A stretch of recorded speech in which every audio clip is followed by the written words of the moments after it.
বাংলার জন্য শুধু নয়, দেশের জন্য বিপজ্জনক।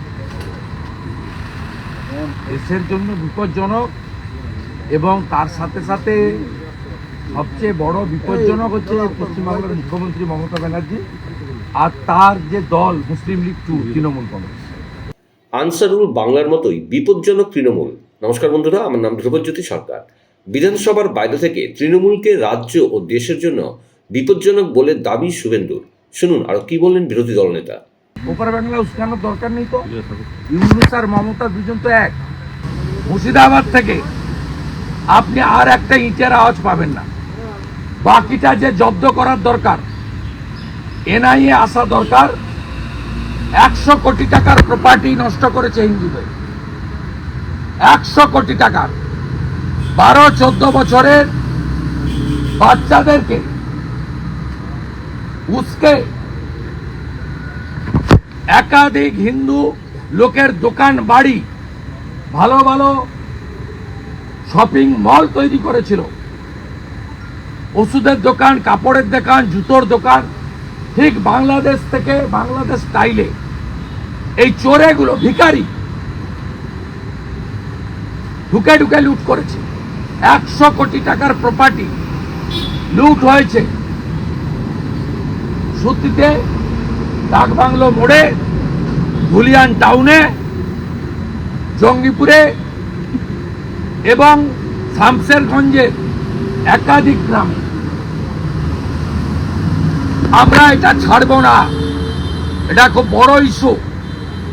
আর ওই এলাকায় আমরা তালিকা করছি যারা বিজেপি রুল স্টেটে পরিযায়ী শ্রমিকের কাজ করেন, যাদের বাড়ির লোকেরা এই জিহাদি হামলায় যুক্ত, তাদেরকে ফিরে এসে ওখান থেকে, ইউপি, মহারাষ্ট্র থেকে, মধ্যপ্রদেশ, গুজরাট থেকে ফিরে এসে সারাতে হবে। আগে সারাতে হবে হিন্দুদের বাড়ি ঘর, রিপেয়ার করতে হবে রাধাকৃষ্ণ মন্দির, তারপরে অন্য কথা হবে। আমরা ছাড়বো না, লম্বা রোডম্যাপ তৈরি করেছি আমরা। নয় মুর্শিদাবাদে আনসারুল বাংলা জামাত থাকবে, নয় হিন্দুস্তানিরা থাকবে। এটা লাস্ট লড়াই, আমি বলে গেলাম। যা অত্যাচার করেছেন, এক কাপড়ে যেভাবে পালাতে বাধ্য হয়েছেন,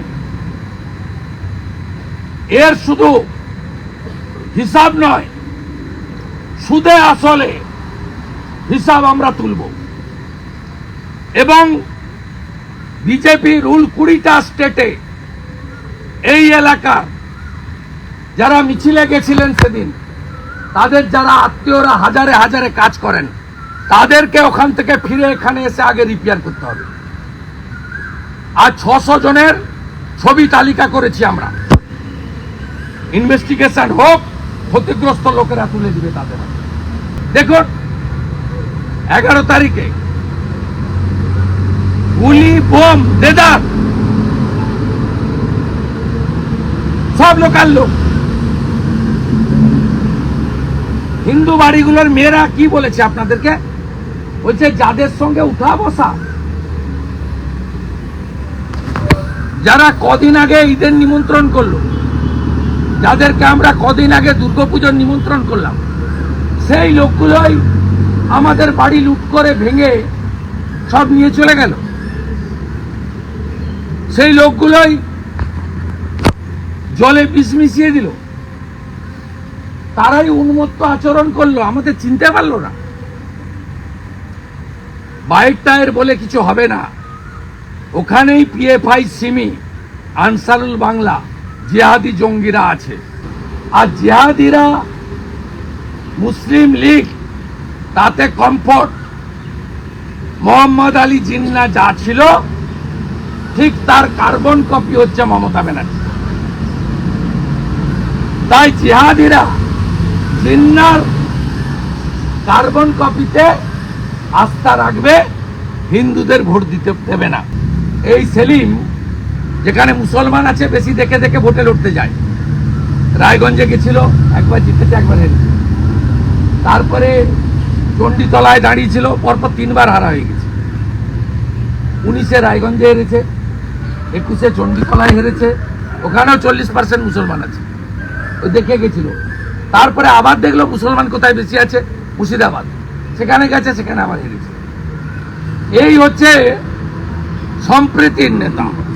দাঙ্গা বাজতে দুঃখে দিন, ইনকিলাব জিন্দাবাদ।